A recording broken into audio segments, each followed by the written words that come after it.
Hello friends, welcome to Creative Medicine. In this lecture, we will learn about stapedial reflex is mediated by 7th and 8th cranial nerves. So in stapedial reflex, the afferent is the 8th nerve and the efferent is the 7th nerve. So whenever there is loud noises, so these loud noises are perceived by the 8th nerve. So when the 8th nerve is has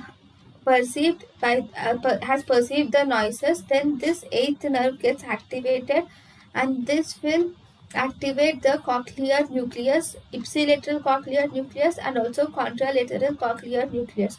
So in both these cases, there is activation of ipsilateral 7th nerve and contralateral 7th nerve. So as a result, this 7th nerve will cause contraction of the stapedial muscle, thus resulting in dampening of the loud noises. So this is stapedial reflex or acoustic reflex, where the 8th nerve is the afferent. 8th is the sensory nerve, which is the afferent, whereas 7th is the motor nerve, which is efferent. Thank you, and thank you for watching.